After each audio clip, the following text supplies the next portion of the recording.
Viewers, welcome back into my YouTube channel. आज का जो हमारा मेन टॉपिक है वो एक फार्माकोलॉजी से रिलेटेड है, जो कि हमारे पास फार्माकोलॉजी में एक बहुत बड़ी मेन डिसऑर्डर जिसे हम कहते हैं रेस्पिरेटरी डिसऑर्डर, उसमें से जो छोटा सा टॉपिक है वो है एस्थमा। तो हम पढ़ेंगे कि drugs use to treat asthma, asthma होता क्या है।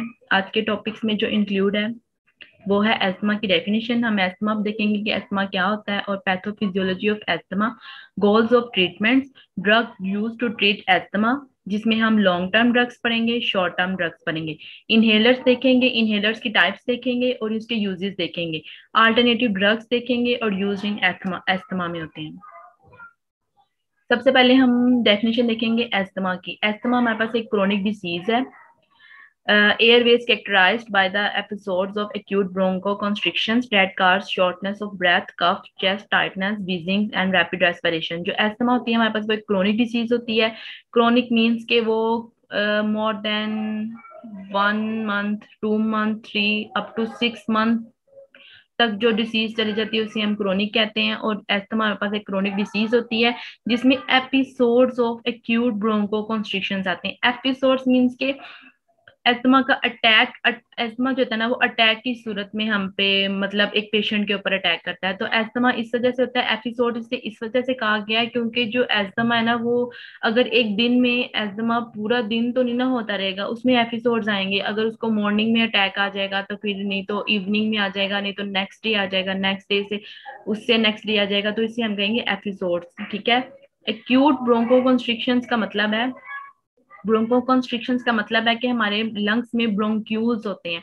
ब्रोंक्यूल्स में ब्रोंक्यूल्स की कॉन्स्ट्रिक्शन हो जाती है। कॉन्स्ट्रिक्शन मीन्स के वो तंग हो जाते हैं, उनकी जो वॉल्स होती हैं वो कॉन्स्ट्रिक्ट हो जाती है, जिसकी वजह से जो एयर है वो अच्छी तरह पास होके हमारे लंग्स तक नहीं जा सकती, जिसकी वजह से हमारे पास शॉर्टनेस ऑफ ब्रेथ होती है। शॉर्टनेस ऑफ ब्रेथ मीन्स के सही तरह हमें सांस नहीं आती। कफिंग मीन्स कि हमें खांसी होने लग जाती है।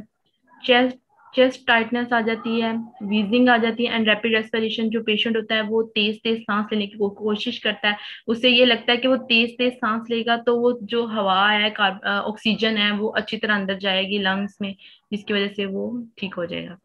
It affects over 235 million people worldwide. This disorder creating a burden to individual, resulting millions of emergency visit room.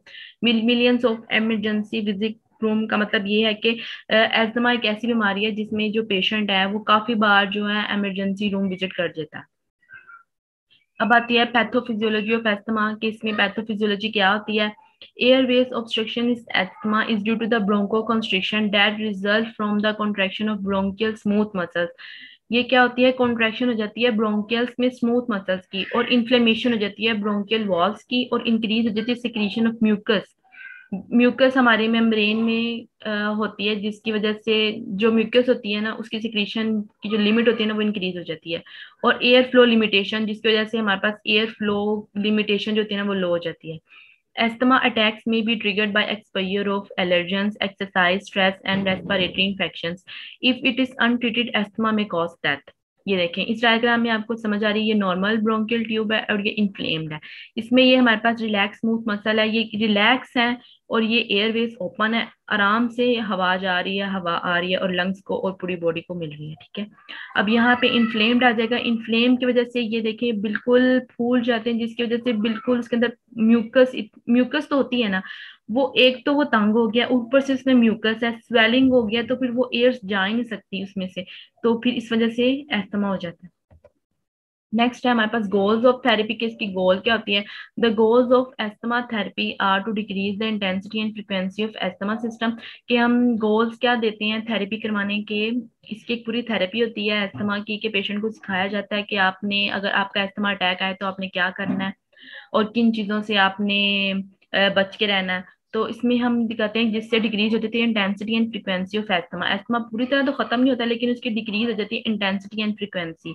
Next point है प्रिवेंट फ्यूचर एग्जीबिशंस। इसमें ये मतलब है कि कोई भी परेशानी, फ्यूचर की कोई भी परेशानी या उसको असरात आने लग जाएं कि उसको हाई इंटेंसिटी का एस्थमा होने से हम बचाते हैं, ये गोल है इसके। Minimize the limitation in activity related to asthma symptoms के, मिनिमाइज हम वो लिमिटेशंस कर दें जो कि एस्थमा करवाते हैं। ये देखिए इटियोलॉजी ऑफ एस्थमा एग्जीबिशंस में सबसे पहले आता है हमारे पास वायरल इन्फेक्शंस हो जाती हैं, कोई भी बैक्टीरियल इन्फेक्शंस हो जाती हैं, एलर्जेंस आने लग जाते हैं जिस वजह से हमारे पास एस्थमा कॉज हो जाता है। अब आते हैं ड्रग्स इफेक्टिंग ऑन एस्थमा। ये हमारा मेन टॉपिक है इसमें, क्योंकि हम फार्माकोलॉजी पढ़ रहे हैं, इस वजह से हम ड्रग्स को लाजमी कंसिडर करेंगे। ड्रग्स इफेक्टिंग ऑन एस्थमा में सबसे पहले हमारे पास ये मेडिकेशंस आती हैं और इसकी इंडिकेशंस आती हैं। मेडिकेशन में सबसे पहले आता है short acting beta two adrenergic agonist आती हैं, और long acting beta two adrenergic agonist LABAs, और इसको कहते हैं, मतलब आप कुछ भी पढ़ सकते हैं, एस ए बी ए और L A B A. S A B A कैसे बन जाएगा? Short acting beta two adrenergic agonist आते हैं सबसे पहले। इसमें ना जो आपको बताया हुआ है ना, इसमें मेडिसिन और ड्रग्स के नाम है। ड्रग्स के नाम है, जाहिर बात है, एक आप कोई भी फार्माकोलॉजी आप स्टडी कर रहे होते हैं तो सबसे पहले इसमें दो नाम्स होते हैं, एक हमारे पास होता उसका ब्रांड नेम होता है और एक ड्रग नेम होता है। ये ड्रग नेम होता है और ये ब्रांड नेम होता है। और इंडिकेशंस हैं कि अगर ये हमारे पास एक एल्ब्यूटेरॉल ड्रग है तो ये किसके लिए इंडिकेट की जाती है, मतलब किसके लिए यूज की जाती है? एस्थमा के लिए यूज की जाती है। और सीओपीडी मीन्स के chronic obstructive pulmonary disorder means के वो भी हमारे पास एक रिस्पिरेटरी डिसऑर्डर है, उसके लिए भी यूज की जाती है। और लॉन्ग एक्टिंग में देखें तो हमारे पास फोर्मिटारोल देख लें तो एस्थमा और सीओपीडी के लिए यूज जाती है। अगर इनहेल कॉर्टिकोस्टेरॉइड्स देख लें तो उसमें हम कुछ भी देख सकते हैं कि ट्राई मैसिलोलोन है तो वो एलर्जिक के लिए यूज होगी और एस्थमा के लिए यूज होगी, एक सीओपीडी के लिए यूज होगी। ये डिफरेंट टाइप्स ऑफ ड्रग्स हैं जो हम आगे डिटेल में पढ़ेंगे। अब सबसे पहले देखें guideline of treatment of asthma. Guideline क्या देनी चाहिए कि जो ट्रीट करें एस्थमा को? सबसे पहले हमें क्लासिफिकेशन में सबसे पहले हमारे पास चार क्लासिफिकेशन आती हैं। सबसे पहले आती है इंटरमिटेंट मीन्स के एपिसोडिक, अगर आपको एस्थमा हो रहा है तो उसमें जो less than 2 days per week अगर एक हफ्ते में 2 दिन आपको एस्थमा का अटैक आ रहा है तो उसे हम कंसिडर करेंगे इंटरमिटेंट यानी कि एपिसोडिक एस्थमा, ठीक है। और इसमें नो लॉन्ग टर्म जो कंट्रोल है, नो डेली मेडिकेशन, हम डेली मेडिकेशन यूज नहीं कर सकते। और क्विक रिलीफ के लिए हम शॉर्ट एक्टिंग बीटा एगोनिस्ट देंगे। और सेकंड क्लासिफिकेशन में हमारे पास माइल्ड आती है, माइल्ड परसिस्टेंट। परसिस्टेंट का मतलब है कि मुस्तकिल होने के लिए। माइल्ड है कि वो सबसे पहले इंटरमिटेंट आई मीन्स के थोड़ी देर के लिए, 2 दिन के लिए आई, फिर आएगी मोर देन 2 डेज तो वो माइल्ड हो जाएगी। अगर डेली होगी तो वो मॉडरेट होगी। अगर वो continual more than 6 month years life time जा रही है तो वो सीवियर है, ठीक है। माइल्ड में हमने सबसे पहले ब्रोंको कंस्ट्रिक्टिव एपिसोड देखने हैं, more than 2 days per week, not daily. इसमें less than 2 days per week था, इसमें more than 2 days of per week. और इसमें लॉन्ग टर्म कंट्रोल के लिए हम लो डोज ऑफ आईसीएस देंगे। आईसीएस की फुल एब्रिविएशन आप देख सकते हैं नीचे लिखे हुए, इनहेल्ड कॉर्टिकोस्टेरॉइड्स। कॉर्टिकोस्टेरॉइड भी मतलब हमने एक ड्रग की कैटेगरी पढ़ी थी, इसमें हम इनहेल्ड मीन्स के एयरवेज के थ्रू, माउथ के थ्रू इनहेल्ड फॉर्म में हम कॉर्टिकोस्टेरॉइड इंड्यूस करवाएंगे।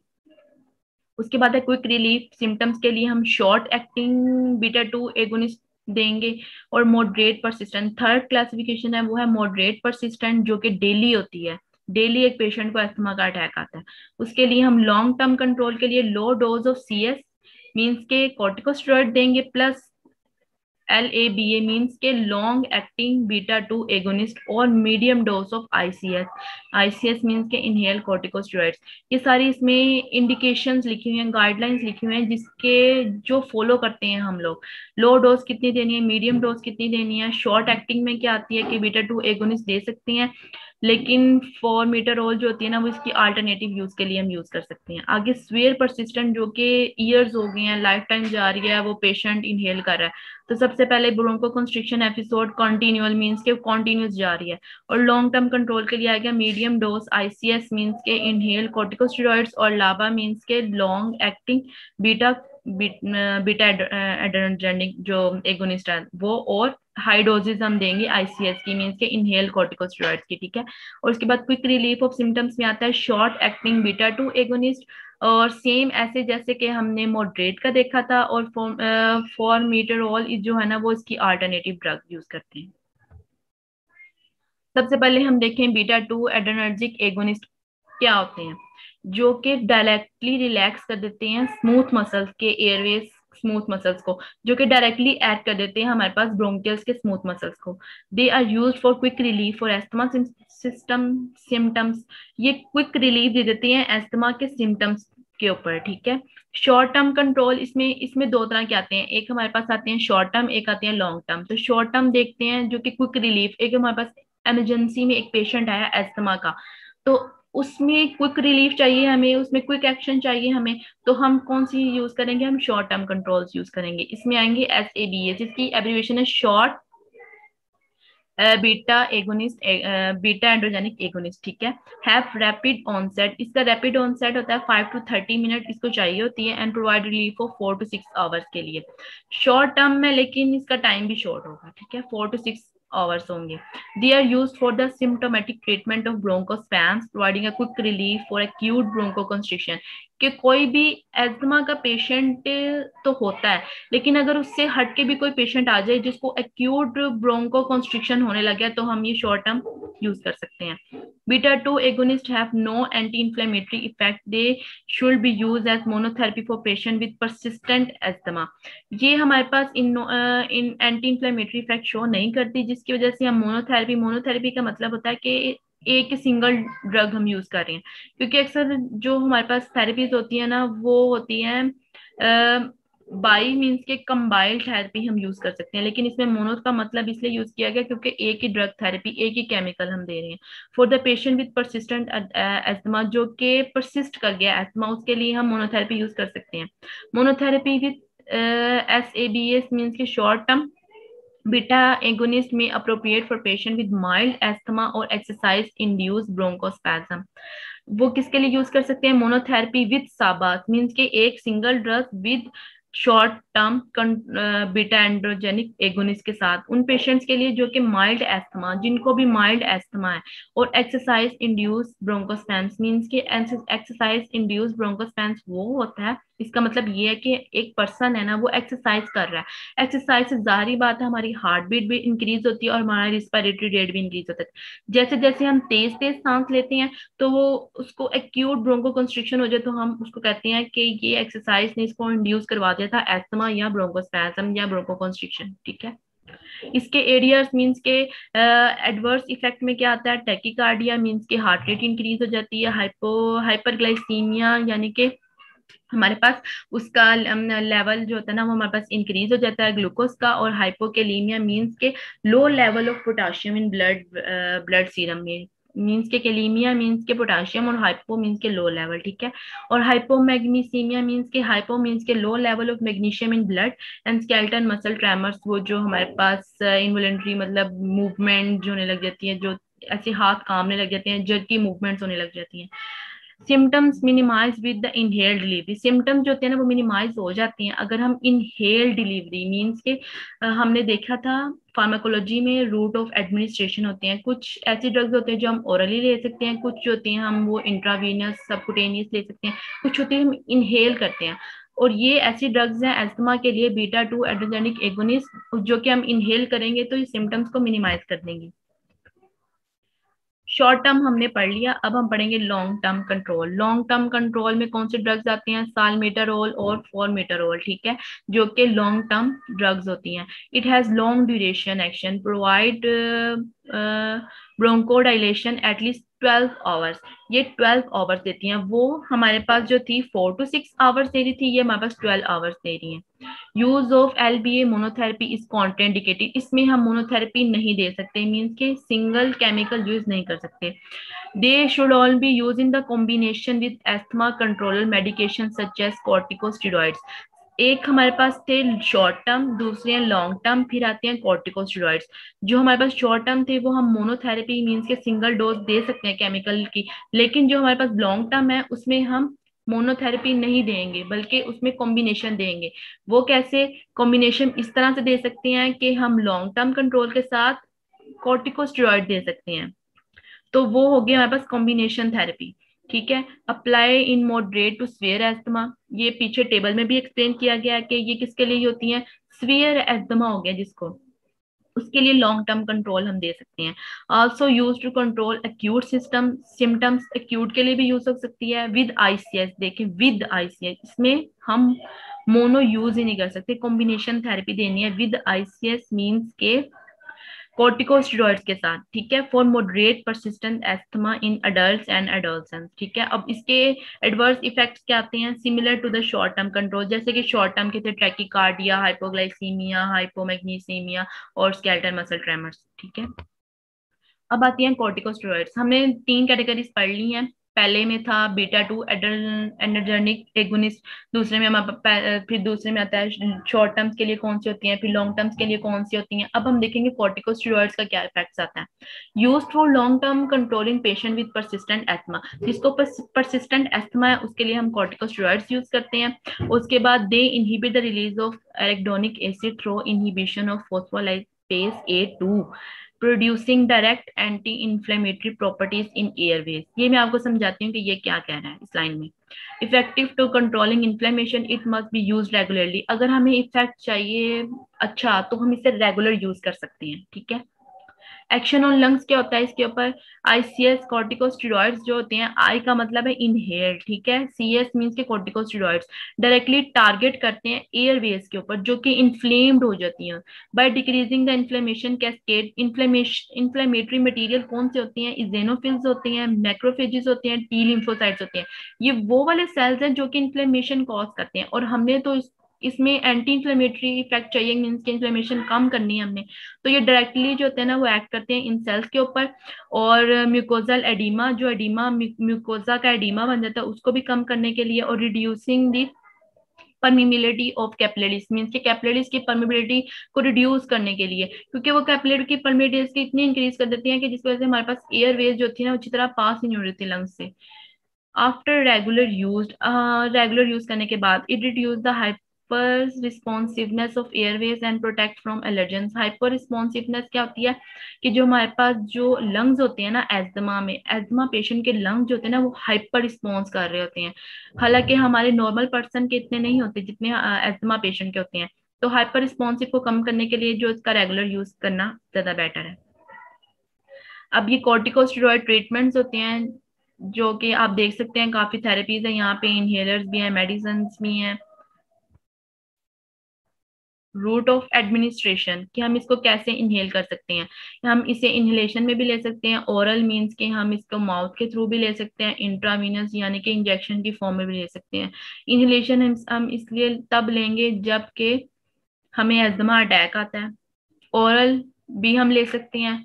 इंट्रावीनस तब लेते हैं जबकि पेशेंट इमरजेंसी केस में आया और उसको होश ही नहीं, अनकॉन्शियस लेवल है उसका, तो तब हम इंट्रावीनस यानी कि इंजेक्शन के थ्रू से दे सकते हैं कॉर्टिकोस्टेरॉइड्स। अब इसके एडीआर्स क्या आते हैं, ओरल ले सकते हैं, parental cause serious adverse effect, इसलिए हम इसको ज्यादा इनहेलेशन में लेते हैं क्योंकि सीरियस एडवर्स इफेक्ट देते हैं। Use with spacer have little effect, अगर हम आईसीएस मींस के इनहेल कॉर्टिकोस्टेरॉइड्स को स्पेसर्स के साथ यूज करें तो वो कम इफेक्ट देते हैं। स्पेसर क्या है वो भी हम आगे जाके पढ़ते हैं। और deposition in oral and laryngeal mucosa cause oropharyngeal candidiasis and hoarseness, ये भी मैं आपको बताती हूँ क्या होता है। अब use of water after the oral inhale corticosteroids can reduce the adverse effect. ये है कि अगर आपने इनहेल किया ना, इनहेलेशन जाहिर बात है हम माउथ से करेंगे, तो इनहेलेशन के बाद हमें वाटर के साथ अपना मुंह साफ कर लेना चाहिए ताकि हमारे पास ये जो दो डिजीज हैं, ओरोफेरेंजियल कैंडिडेसिस और हॉर्सनेस, ये जो है इसका इफेक्ट कम हो जाए। ये क्या है मैं आपको बताती हूँ, ये देखें।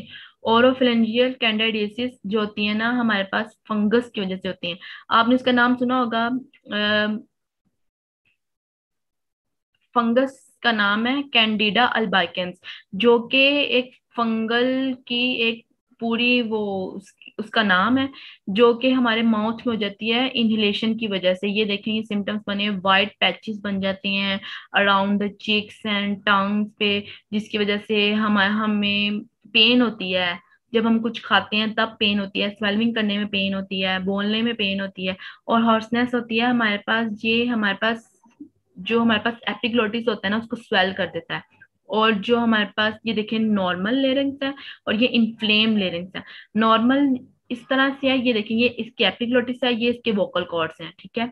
और ये देखें यहाँ पे ये इन्फ्लेम्ड हुए हुए हैं, ये इन्फ्लेमेशन हुई हुई है जिसकी वजह से मतलब वो इतने इन्फ्लेम्ड हो गए हैं कि बोलने में हमें तकलीफ हो रही है, गले में बोलने में हमारे पास वाइब्रेशंस आ रही हैं, हमारा गला खराब हो गया है। इस वजह से ये किसकी वजह से होते हैं? अगर हम इनहेल्ड कॉर्टिकोस्टेरॉइड्स यूज करें और उसके बाद अपना माउथ ना वॉश करें। ठीक है, ये देखें, they inhibit the release of arachidonic acid. Arachidonic acid एक पॉइंट आ गया था, वो आप समझ लें। एरेक्डोनिक एसिड जो होता है ना हमारे पास, वो हमारे पास बॉडी में प्रोड्यूस होता है, जिसकी आगे से फर्दर टाइप्स जो होती है ना एरेक्डोनिक एसिड की, वो आती है हमारे पास। एक हमारे पास एरेक्डोनिक एसिड होता है, जिससे आगे हमारे पास जो फोस्फोलाइपेज A2 होता है ना, ये स्टिमुलस होता है, आके एक्ट करता है एरेक्डोनिक एसिड के ऊपर, जो कि आगे से फिर फर्दर वो उसकी अपनी प्रोडक्शन होती है, वो स्टार्ट होती है, जिसमें हमारे पास ल्यूकोट्राइन्स आते हैं और ऐसी साइक्लोऑक्सीजनेस पाथवे स्टार्ट हो जाता है। वो अब हम आगे जाके देखते हैं, मैं आपको थोड़ा सा ओवरव्यू यहाँ ही दे दूं ताकि आपको थोड़ा क्लियर हो जाए। तो एंटी इन्फ्लेमेटरी प्रॉपर्टीज रखता है एरेक्डोनिक एसिड, जिसको इनहिबिट कर देते हैं कॉर्टिकोस्टेरॉइड, आके एरेक्डोनिक एसिड को इनहिबिट कर देते हैं ताकि वो आगे एंटी इन्फ्लेमेटरी प्रॉपर्टीज ना प्रोड्यूस कर सके। आगे हमने देखना है इनहेलर्स की टेक्निक्स क्या होती हैं। क्योंकि अगर हम एस्थमा की बात कर रहे हैं तो हमने फुल उसका कॉन्सेप्ट लेना, तो हमने इनहेलर्स को भी देखना है कि उसकी प्रॉपर टेक्निक क्या होती है इनहेल करने की।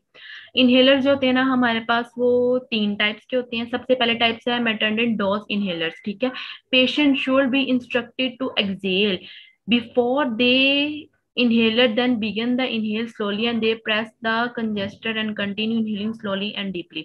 इसमें ये बताया गया कि एक पेशेंट है ना, अगर उसने इनहेल करना है उससे पहले वो एक्सेल करे, कार्बन डाइऑक्साइड जो है हमारे लंग्स में उसको एक्सेल करे बिफोर इनहेलेशन, फिर उसको इनहेल करे। कंजेस्टर मीन्स के ये देखें, ये है कंजेस्टर। ठीक है, इसको ऊपर से नीचे पुश करे अपने माउथ में, फिर नीचे से इनहेल करें। ठीक है, एरियोसल वो कंपाउंड्स होते हैं जो कि एक प्रेशर फॉर्म में गैशियस फॉर्म की तरह निकलते हैं और माउथ पीस में चले जाते हैं। ये हमारे पास इनहेलर्स, ये हमारे पास इनहेलर्स हैं, ये इनहेलर की एक कॉमन टाइप है। Avoid impaction on medication on to laryngeal mucosa and directly on the bronchial smooth muscles. ये इनहेलर्स हम क्यों यूज करते हैं? ताकि हमारे पास जो लेरेंजियल म्यूकोसा है उसके ऊपर डायरेक्टली ये एक्ट ना करें और ये डायरेक्टली जो होते हैं हमारे पास लंग्स में ट्रांसफर हो जाएं। अबाउट 80 to 90% जो मेडिकेशन हैं कॉर्टिकोस्टेरॉइड्स की, वो डिपोजिशन हो जाती है माउथ में। Remaining 10% reach target sites. ये है मेटरनेट डोज इनहेलर्स। इसकी वजह से 80 to 90% जो मेडिकेशन है वो माउथ में रह जाती है और जो 10% है बाकी वो टारगेट साइट पे चली जाती है। दूसरा है dry powder inhalers. Dry powder inhalers में आता है patient should be instructed, patient को इंस्ट्रक्ट किया गया कि to inhale quickly and deeply to optimize drug delivery to lungs. Patient को प्रॉपर इंस्ट्रक्ट किया जाता है कि जब आपने ड्राई पाउडर इनहेलर यूज करना है तो इनहेल क्विकली करना है और डीपली, ताकि जो डोज है हमने दी है वो डायरेक्टली डिलीवर हो जाए लंग्स तक। Any type of inhaled corticosteroid device should be instructed to rinse the mouth after use of prevention and oral candidiasis। जो हमने पढ़ी कैंडिडियासिस, जो कि कैंडिडा अल्बाइकन्स फंगस है, उसकी वजह से हो जाती है। ये देखें, ये हमारे पास पाउडर, जो हमारे पास ड्राई पाउडर इनहेलर्स हैं, ये इनहेलर्स होते हैं इस तरह राउंड शेप के भी होते हैं। ठीक है, इसको कैसे यूज करते हैं? ये हमारे पास एक, जब भी ये यूज करते हैं तो साथ में हमारे पास जो डॉक्टर्स होते हैं वो कैप्सूल्स देते हैं। कैप्सूल्स किसकी? कॉर्टिकोस्टेरॉइड्स, कोई भी जो हम इनहेलर्स में मेडिकेशन यूज कर रहे हैं, ये हमारे पास एक कैप्सूल है, ये इसने निकाला, इसके अंदर डाला। ठीक है, जब इसके अंदर डाल के ऊपर से इसको बंद किया, बंद करके यहाँ से पुश किया दोनों साइड से, एक थंब से और एक इंडेक्स फिंगर से इसको पुश किया, और ये जो है इसको माउथ के अंदर रखा और पीछे से इधर साइड से पुश किया और अंदर मेडिकेशन चली जाती है। इसे हम कहते हैं ड्राई माउथ इनहेलर्स। अब आती है हमारे पास स्पेसर्स। स्पेसर्स क्या होते हैं? मैंने आपको पीछे बताया था कि आगे चल के आपको स्पेसर्स बताऊंगी। स्पेसर्स क्या होते हैं? स्पेसर्स किसके साथ यूज किए जाते थे? आईसीएस मींस के इनहेल्स कॉर्टिकोस्टेरॉइड्स के साथ। Spacer is a large volume chamber. Spacer जो है ना वो द टाइप ऑफ इनहेलर ही है, लेकिन इसका लार्ज वॉल्यूम चैम्बर होता है। It reduce the velocity before entering the mouth. ये जो होता है ना एरियोसल, जो हम मेडिकेशन अंदर थ्रू कर रहे हैं उसकी जो वेलोसिटी है ना माउथ में एंटर होने से पहले ही कम कर देता है। Allowing large particle to deposit in device. इसमें होता है कि जो लार्ज पार्टिकल्स होते हैं ना वो डिपोजिट हो जाते हैं डिवाइस के अंदर ही। माउथ पहले दूसरे इनहेलर्स में तो माउथ के अंदर डिपोजिट हो रहे थे, अब यहाँ पे डिवाइस के अंदर ही डिपोजिट होने लगे। The smaller the velocity drug particles are let deposit in mouth। जारी बात है स्मॉलर क्वांटिटी होगी तो जो ड्रग है वो माउथ के अंदर लार्ज जाएंगे। अगर डिवाइस, उसके बाद बताया गया कि डिवाइस शुड बी वॉश, कि डिवाइस को वॉश करें ताकि हमारे पास इन्फेक्शन कम हो। ये दिखाया गया इसमें कि हमारे पास ये स्पेस इनहेलर में देखें, ये छोटा सा इनहेलर है। कोई भी ड्राई माउथ या कोई भी हम टाइप ऑफ इनहेलर यूज करते थे उसके आगे हम ये स्पेसर लगाते हैं। स्पेसर मीन्स के स्पेस, ये देखिए कितना बड़ा सा आगे स्पेसर लगा हुआ है। ये देखें इसका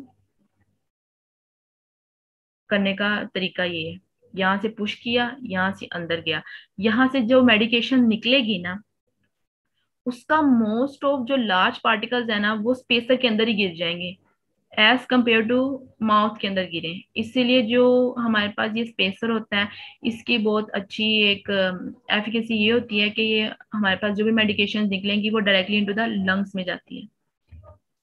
अब आते हैं हमारे पास alternative drugs.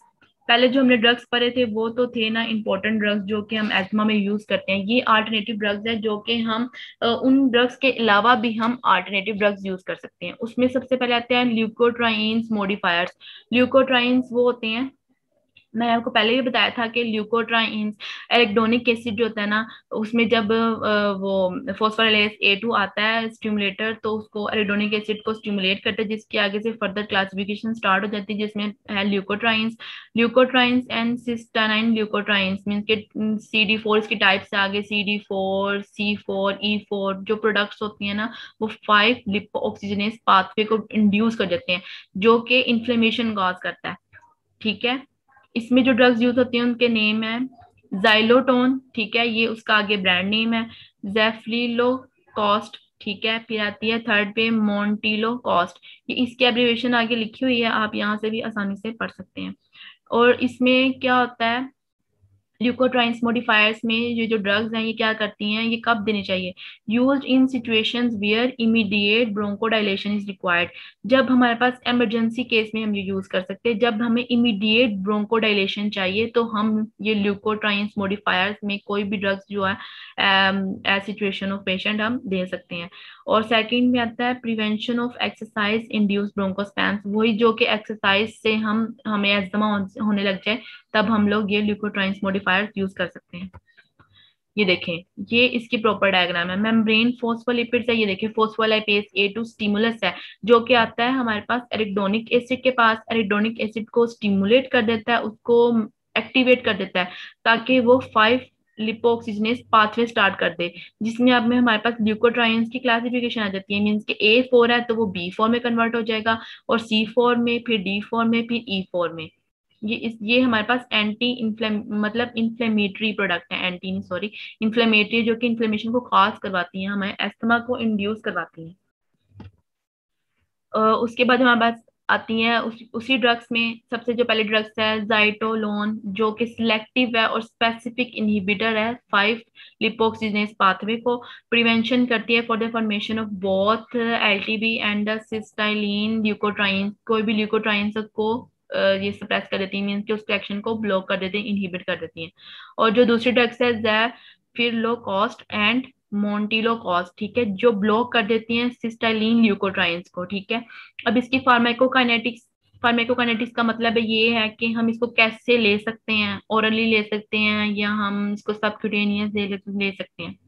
These agents are orally active, हम इसको ओरली ले सकते हैं और ये हाईली प्रोटीन बाउंडेड होती हैं। अब आती है हमारे पास जाइटोलोन जो कि मेटाबोलाइट्स है और जो एक्सक्रीटेड हो जाती है यूरिन के थ्रू एक्सक्रीट हो जाती है। और जो दूसरी दो हमारे पास ड्रग्स हैं वो बाइलरी एक्सक्रीशन मींस के लीवर के थ्रू हमारे पास एक्सक्रीट हो जाती हैं। इसके एडवर्स इफेक्ट्स में आता है हेडेक होने लग जाता है आपको, और डिस्पेप्सिया होती है इंडाइजेशन ऑफ फूड। उसके बाद हमारे पास आता है कॉर्मोलिन जो है एंटी इंफ्लेमेटरी एजेंट है जो कि इनहिबिट कर देता है मास्ट सेल्स की डीग्रेनुलेशन को और रिलीज करता है हिस्टामाइन को।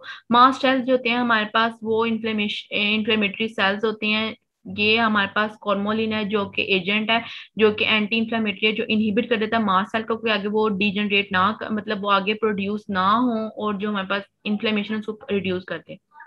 ये हम किस लिए यूज करते हैं? माइल्ड परसिस्टेंट एस्थमा के लिए, ठीक है। और ये ब्रोंकोडायलेटर नहीं है, लेकिन not imagine acute asthma attack, हम एक्यूट एस्थमा अटैक में भी इसको यूज नहीं कर सकते due to its short duration, इसलिए हम इसको यूज नहीं कर सकते, ठीक है। अगर इसकी शॉर्ट ड्यूरेशन है तो ये एजेंट जो है हम 3 to 4 टाइम्स डेली दे सकते हैं। अगर इसकी शॉर्ट ड्यूरेशन है तो इससे हम 3 to 4 टाइम्स डेली पेशेंट को देंगे। इसमें एडवर्स इफेक्ट क्या आते हैं? कफिंग आती है, खांसी होने लग जाती है, इरिटेशन होने लग जाती हैं, अनप्लेजेंट टेस्ट के, जारी बात है हमारा वो सारा माउथ से पाथवे जाता है रिस्पिरेटरी, तो अनप्लेजेंट टेस्ट आएगा। आगे आता है हमारे पास कोलिनर्जिक एंटेगोनिस्ट। इसमें हमारे पास जो आती है सबसे पहली आती है इप्रेट इपकेट्रोसियम इप्रेक्टोसियम की मसला है।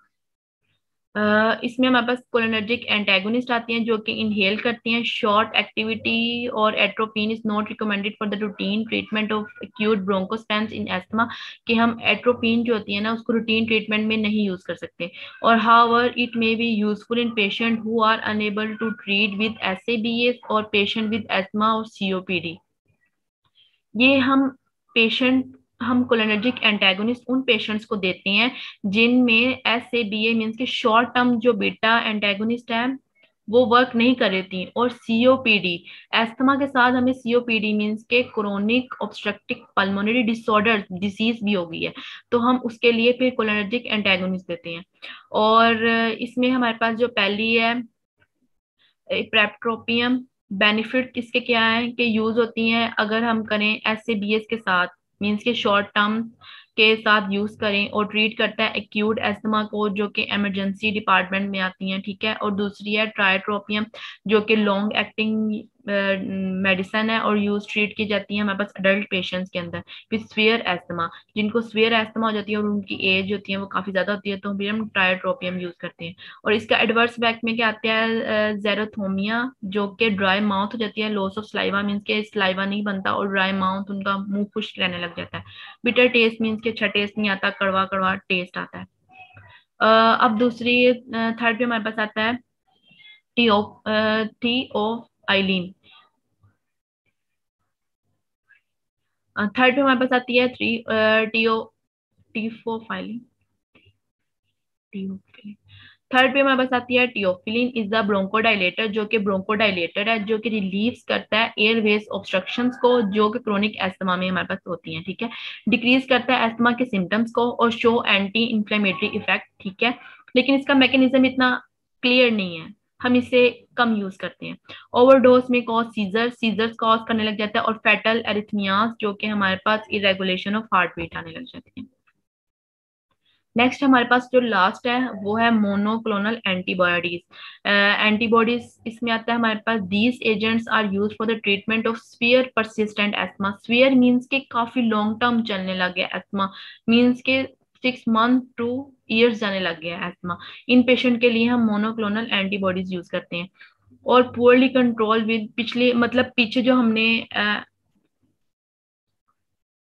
मोनोक्लोनल एंटीबॉडीज, ये हमारे पास लास्ट है जिसमें हम ये वो वाले एजेंट्स होते हैं जो कि ट्रीट करते हैं स्वीयर परसिस्टेंट एस्थमा। वो एस्थमा जो कि 6 मंथ to years तक चला गया है, उन पेशेंट्स के लिए यूज करते हैं, और उन पेशेंट्स में जिनमें पीछे जितनी भी हमने थेरेपी पढ़ी है वो काम नहीं कर सकती। Their use is limited by their high cost. इसका यूज जो होता है ना वो लिमिटेड होता है क्योंकि ये काफी कॉस्टली होती है, महंगी होती है। इसका रूट ऑफ एडमिनिस्ट्रेशन क्या है? आईवी मीन्स के इंट्रावीनस इंजेक्शन के थ्रू भी ले सकते हैं, सबक्यूटेनियस मीन्स के हम स्किन के मतलब सबक्यूटेनियस भी हम इसको यूज कर सकते हैं। एडवर्स इफेक्ट में आता है serious anaphylactic reactions. Serious anaphylactic reactions वो रिएक्शंस होते हैं कि जो पेशेंट है ना वो डेथ की तरफ मतलब उसको इतना स्वियर एस्थमा हो रहा है कि उसको 2 to 3 मिनट्स के बाद उसकी डेथ जो है ना पॉसिबल हो जाती है, लेकिन ये रेयर है काफी। और एथरेजियस और सेकंड पे हमारे पास आर्थ्रालजिया जो कि पेन इन जॉइंट्स होने लग जाती है। मैनी मतलब पेन जो होती है ना वो काफी जॉइंट्स में होने लग जाती है, और रैशेज होने लग जाती है, और इंक्रीज स्किन इन्फेक्शन होने लगता है। इसमें नेम्स ऑफ ड्रग्स आते हैं।